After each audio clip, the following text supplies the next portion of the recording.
In a tense Harris County courtroom, one by one the defendants face the judge's unwavering stare. An assault spirals from a family dispute into a violent confrontation that leaves a man battered. But just as tempers rise and warnings are issued, a shocking revelation mid-hearing changes the rhythm of the entire room. You are charged with assault bodily injury. You are facing up to a year in jail and or a $4,000 fine. We are going to do probable cause. You have the right to remain silent. Anything you say can or will be used against you. You have the right to have an attorney present. If you cannot afford one, one will be appointed to you, ma'am. Yes, Judge. On January 3rd, 2025, the officer was dispatched to a disturbance at a residence in Harris County, Texas. Upon arrival, the officer met with the complainant, who knew the defendant as his sister-in-law. The complainant stated the defendant came to his residence shortly after a verbal dispute with his child's mother, and the defendant arrived and told the defendant told the complainant to come outside and meet with her boyfriend.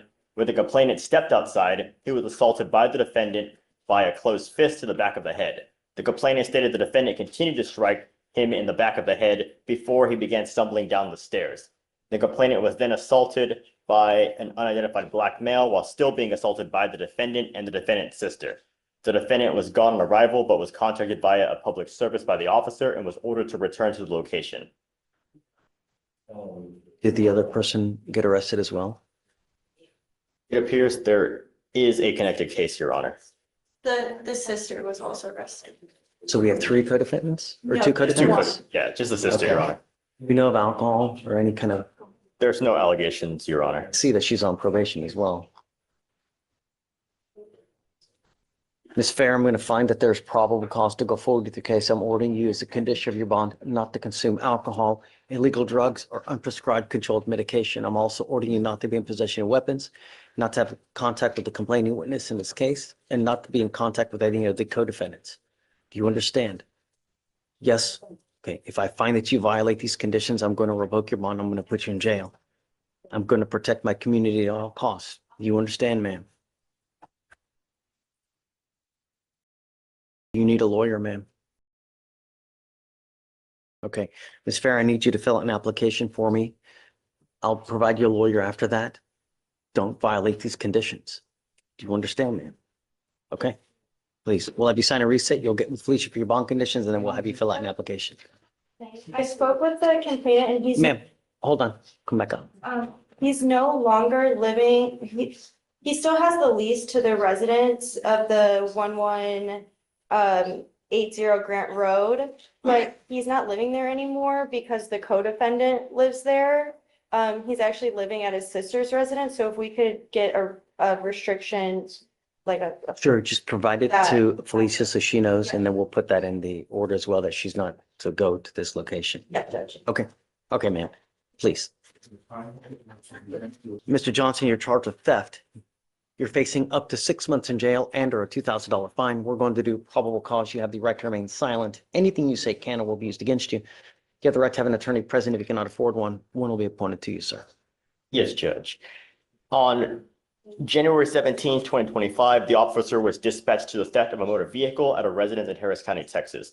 The officer made contact with the complainant, who advised that his truck was stolen off the property at 12:42 p.m. and the complainant showed officers clear footage of the theft, where the officer observed 3 white males exiting a motor vehicle, one suspect going under the hood of the complainant's vehicle and getting in the passenger seat, and another suspect drive the motor vehicle off the property. The officer got the suspect's motor vehicle's license plates, ran that license plate through Lens, and got an address. When the officer arrived at that address, he observed the motor vehicle used to commit the theft in the driveway and knocked on the door and met with all parties inside the home. All subjects matched the subjects on surveillance, and the defendant had the same clothes as in the footage. The second defendant admitted to driving the motor vehicle and showed where he dumped the vehicle, and the complainant's vehicle was recovered. The first defendant, Mr. Johnson, admitted to helping the second defendant steal the motor vehicle.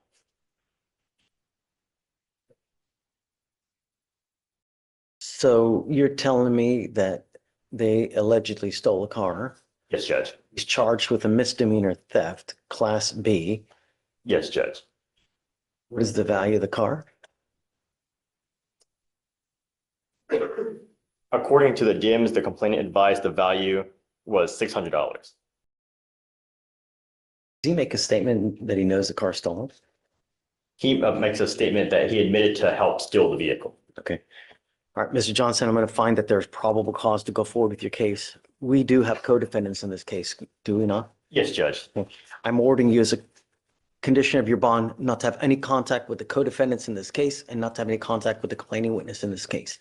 You pick up a new case, you endanger my community, I'm going to revoke your bond, I'm going to put you in jail, and I'm going to make it extremely high. Do you understand, Mr. Johnson? I do understand. What do you do for a living, sir?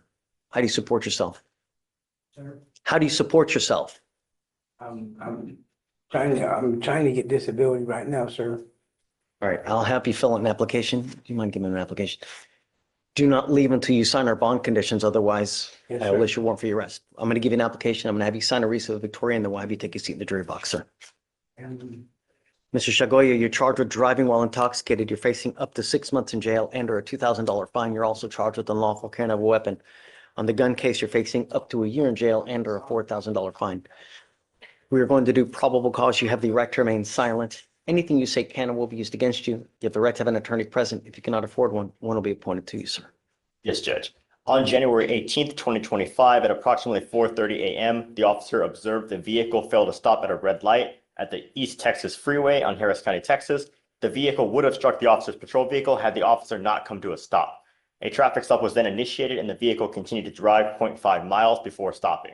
The officer made contact with the defendant, the driver and sole occupant, and observed an odor of alcoholic beverage, glossy eyes, and slurred speech. Standard field sobriety tests were conducted, HGN 6 out of 6. The officer did not conduct walk and turn and one-leg stand due to safety concerns and the nearby sidewalk not being level. The officer observed a Glock 9mm in plain view from the front passenger window located on the passenger floorboard near the center console, and a PC search was then conducted. A second loaded firearm was found in the center console, and the defendant was then read the DIC and refused. A blood search warrant was signed and executed. Mr. Shagagoya, I'm going to find that there's probable cause to go forward with your case. Have you run his license? It is eligible, Your Honor. I'm ordering you as a condition of your bond not to consume alcohol, illegal drugs, or unprescribed controlled medication. If I find that you're consuming, I'm going to revoke your bond, put you in jail. No more PR bonds. Do you understand? I'm also ordering you not to be in possession of any weapons as well, sir. Because you have a lawyer, I will waive your appearance. It is your responsibility to stay in touch with him. If he tells me he can't get a hold of you or you've taken off and you pick up a new case, I will revoke your bond. Have you looked to see if he has any prior DWIs, Alex? Please. He has one moment, Your Honor. No priors. Okay. All right. So for now, I'll have you sign a reset with Victoria. We'll get you with Felicia for your bond conditions. And after that, you'll be free to go, sir. Thank you, Judge. Thanks, guys. Excuse me. Please. Sir, you're charged with assault of a family member. You're facing up to a year in jail and or a $4,000 fine. We're going to do probable cause. You have the right to remain silent. Anything you say can or will be used against you. You have the right to have an attorney present. If you cannot afford one, one will be appointed to you, sir. Yes, Judge. On January 17th, 2025, the officer was dispatched to an assault. Upon arrival, the officer met with the complainant, who stated she and the defendant have been in a dating relationship for 11 months. The complainant then stated the defendant has been continuously assaulting her, and she showed surveillance video of the incident to the officers. The officers observed the defendant grab the complainant by the hair and strike her several times in the face with a boxing glove. The officer also observed the defendant get on top of the complainant and pin her down, striking her in the face, and the complainant advised she felt pain from all the strikes. The officer observed the complainant to have visible abrasions on her left shoulder and bicep, along with redness on her face. He just had an assault that was dismissed in October of this past year. Yes, Is this the same complaining same witness? complainant, Your Honor. Okay. Mr. Marquez, I'm going to find that there's probable cause to go forward with your case. I'm ordering you now as a condition of your bond not to have any contact with this person whatsoever. I'm issuing what's called a magistrate's order for emergency protection, which is a court order that identifies Ms. Rubio as a protected individual. You're not to commit family violence or an assault against this person. Commit an act in furtherance of an offense under section 42.072 of the Texas Penal Code. Is this a stalking statute? You cannot threaten, harass, use another person to communicate a threat or harassing behavior. You cannot be in possession of a weapon or go within 200 feet of the Melbourne Street place. Do you understand? Yes, sir. I want you to understand that I'm going to protect every single person in this county by all means necessary. You endanger my public, it's not going to go well for you. Felicia, I want to make sure that he's not consuming alcohol or drugs. I'm going to randomly test you. If I find that you're using alcohol or illegal drugs, likewise, I will revoke your bond, put you in jail, make your bond very high. Do you understand? Yes, Judge, the milk was signed last Friday.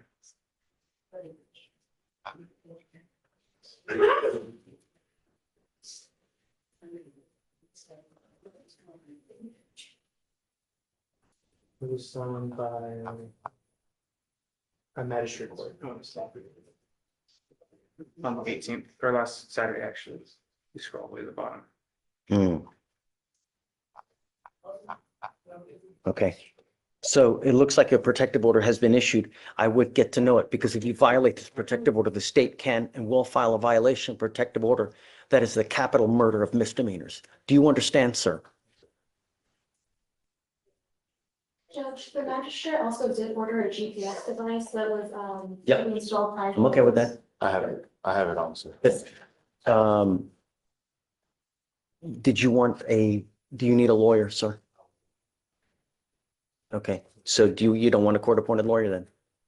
Okay, I'm gonna have you sign a reset. After that, we'll get with Felicia for your bond condition. After that, you're free to go.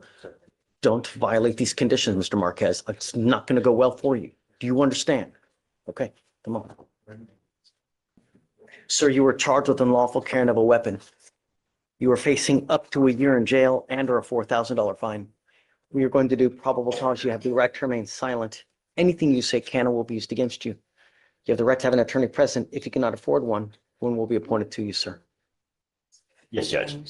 On December 13th, 2024, the officer observed the defendant's vehicle traveling at a high rate of speed without a front license plate. A traffic stop was initiated, and the officer made contact with the defendant, the driver of the vehicle. The morning unfolds with cases of assault, theft, and intoxication, each revealing lives teetering on the edge of ruin. The judge's voice grows sharper, his patience thinner, as new layers of deception and danger surface. Yet nothing prepares the courtroom for the complex cases that follow, where truth, law, and morality collide in unexpected ways. The officer observed the firearm in the passenger side door, and the officer asked the defendant to step out. The officer observed a firearm in the driver's side door, and both firearms were unholstered. The officer asked the defendant for consent to search the vehicle, and the defendant agreed. The officer searched the vehicle within hand's reach of the defendant, and the officer observed a Ziploc bag in the glove compartment with a $20 bill and what appeared to be small baggies with a white powdery substance inside, believed to be cocaine based on training experience. The weight was 3.77 grams. Okay, sir, I'm going to find that there's probable cause to go forward with your case. I'm ordering you as a condition of your bond not to be in possession of any weapons. Do not pick up any new cases. Otherwise, I'm going to put you in jail. I don't know what your immigration status is, but if you go to jail and you spend any kind of time there, immigration, and you're not here with proper documentation, immigration will put a detainer on you. You will be stuck like Chuck in there until this case is over with and then shipped off to immigration. So beware what you do. I don't know what your status is, but if you're not here with permission, be good. You have a lawyer because you have one that will waive your appearance, but it is your responsibility to stay in touch with him. You pick up a new case, you endanger my community. It's not going to go well for you. Do you understand? I will have you sign in recess, Victoria. We will have you take a seat in the jury box while we get your bond conditions. We'll have you sign it, and then after that, you'll be free to go. Thank you. Thank you, Your Honor. Thank you for this. You were charged with tampering with the government record with intent to make it genuine. Is that right? I'm sorry. Say it one time, Judge. I missed what you said. You're charged with tampering with the government record. You are facing up to 6 months in jail and or a $2,000 fine. We are going to do probable cause. You have the right to remain silent. Anything you say can or will be used against you. You have the right to have an attorney present. If you cannot afford one will be appointed to you, sir. Yes, Judge. On January 16th, 2025, the officer observed the defendant's vehicle with a paper license plate on North Freeway, East Service Road. The officer ran the license plate, and the license plate came back with no record. The officer observed the license plate was a copy and did not have required security features. A traffic stop was initiated, and the officer made contact with the defendant, the driver of the vehicle. The defendant stated he received the license plate from the person who sold him the truck, that he receives a new license plate whenever he makes payments, and that he thought that was legal.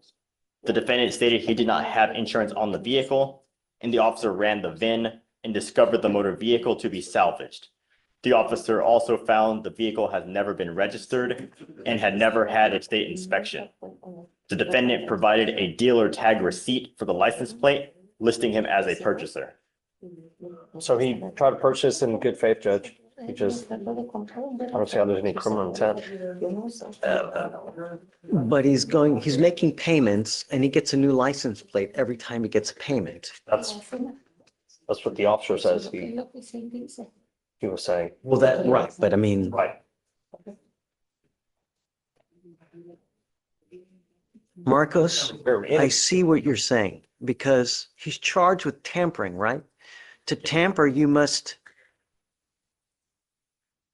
I know, let's pull the code. Right. Because I mean, do you have to make a willing, But you negligently or recklessly. an alteration, so to speak, you know? Let's see.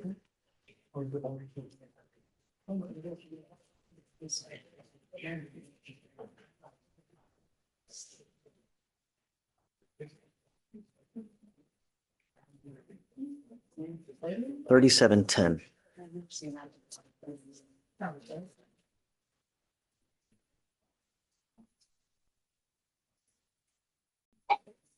Bless you. No, that's. Oh.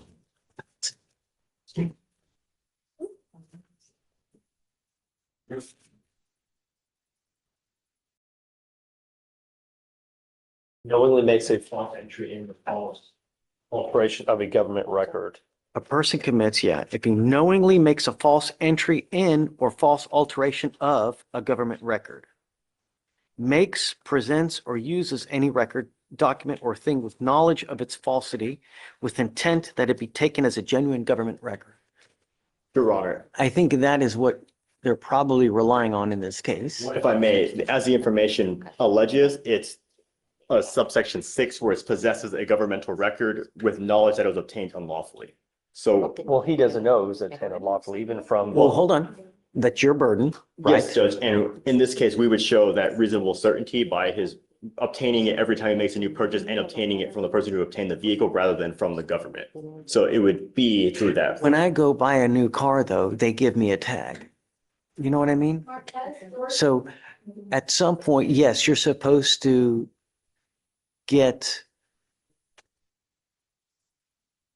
something like a license plate from, I guess, a state, you know, from the state authority, right? They give you the license plate, but here, They give you the paper plate, and you assume that they're going to do all the paperwork behind the scenes. They send it to the government, to the state agency. Then the state agency sends you the metal plates. if this had been like maybe a month or two that he'd purchased it, perhaps. But if we're talking that he's had this car for like a year, then I don't think that's reasonable. I don't think that's a reasonable argument to make. So, And I don't know how long and he's. this car purchase, Let me see, Your Honor.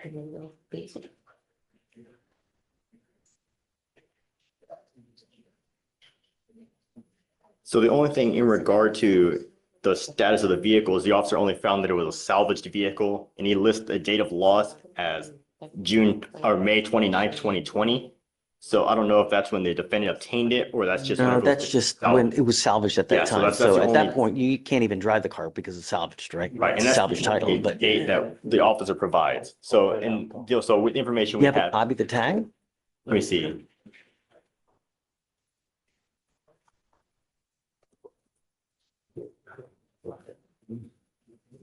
So the buyer's tag lists an expiration date of February 5th, 2025 and lists the vehicle as a 2007 Chevrolet and it doesn't Is list. this, it should say like a date of purchase, right? Why don't we do this? Look, So it says it expired February 5th, and this happened on January 16th, and I just asked him when he bought it. He said it was about a month and a half ago. And I said, how many? let's do this. Show me. Let me give you more time. Let me just do a little bit more diligence. Okay. All right. We'll come back, but let me burn through all this because I didn't think it was going to take this much time, but we'll revisit. Okay. Yes, Judge. Don't listen. Okay.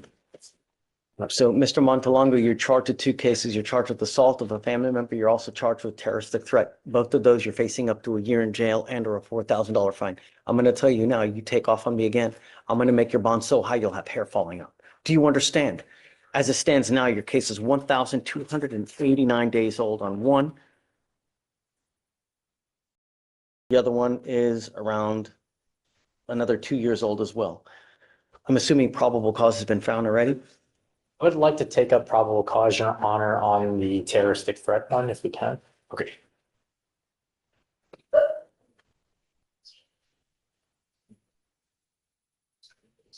Okay, go for it. Yes, Judge. On February 28, 2023, the officer responded to a terroristic threat, and the complainant stated she is the sister of the defendant, and that prior to the day of the call, the defendant had been sending her threatening messages to her phone. The defendant sent a text saying, "I hope you take a punch to the fucking face. I'm gonna break your fucking face with my fist, bitch. I want to hear your bones break." The complainant stated the defendant has been verbally abusing her and has a history of assaulting their father. Your Honor, I believe the key element they're missing in this probable cause for the terroristic threat is the imminency. There's nothing showing that this is imminent, it's about to happen, or is going to Because I'm happen, or going some to. future event. I mean, I'm going to. I'm going to, can be very vague, Your Honor. We don't know how long that's going to be. If it's like, hey, I'm coming over right now, or if he said that in person. I think the case law is pretty clear on the imminency on that. For example, like, You're telling me there's case law that says I'm going to is not sufficient? I have to look at the specific words of I'm going to, but it references a future event. So if it's in reference to a future event, it's not imminent, therefore it's not, it doesn't meet the requirement. State response? So what we have is that they had an argument the previous night, and that the morning of the incident, that's when he sent the text saying, "I'm gonna break your face with my fist." So that would go towards, it doesn't really address the imminent issue, but it does address a future threat. Montalongo. Your Honor, I would agree with where you were going, the I'm going to, and just the overall tone of the Mhm. message is implying imminent and will put a reasonable person in fear. I think so as well. Mr. Montalongo, I'm going to find that there's probable cause to go forward with your case. I'm now issuing a magistrate's order for emergency protection that identifies the complaining witness in this case as a protected individual. You cannot communicate with this person in any manner. Phone calls, text messages, any way. You're not to threaten, harass, use another person to communicate a threat or harassing behavior. You cannot go within 200 feet of where she lives or where she works. Do you understand? If I find that you violate this court order, I'm just going to put you in jail. Got to understand, I'm going to protect my public at all costs. I don't care who you are, what color, whatever. Do you understand? Now, I'm not waiving his appearance because the cases are super old. We got to figure out where we're going. So I'm going to give you guys one setting to figure out where we're going to go. Is discovery complete on both of these cases? It appears that the RIP is missing on the terroristic threat, and on the assault, it's complete. So, okay, so I'm going to give you 30 days. You must be back at that time to figure out what we're going to do. You must either accept a plea bargain from the state, or else I'm going to set your case for trial. You understand? Okay, so if you can please put offers on both of the cases, we'll see you back in 30 days. So we'll go from there. Understood, Judge. Thank you.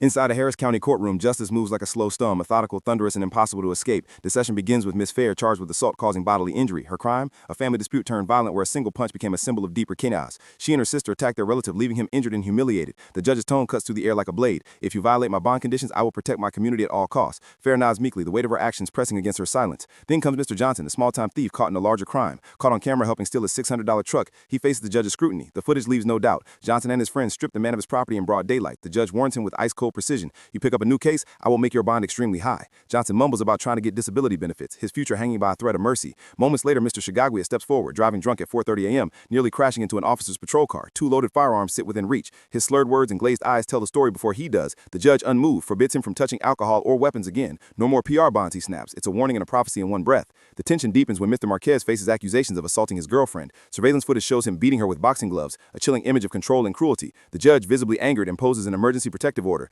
"You endanger my public, it's not going to go well for you," he declares, his words echoing through the courtroom. A GPS monitor is ordered, a digital leash for a man who's already lost control of himself. As the morning rolls on, cases blur together, guns, drugs, broken lives. A man caught with weapons and cocaine listens as the judge warns him about immigration detention. Another, Mr. Sanchez, faces a baffling charge, tampering with the government record over a fake license plate. The courtroom turns philosophical as the judge debates whether ignorance equals guilt. His patience wears thin as he weighs the line between mistake and manipulation. Finally, Mr. Montalongo appears, his record littered with old cases, including threats sent to his own sister. "I'm gonna break your face." The defense argues the threat wasn't imminent, but the judge disagrees. I'm going to protect my public at all costs, he declares again, the phrase becoming a mantra of justice and warning.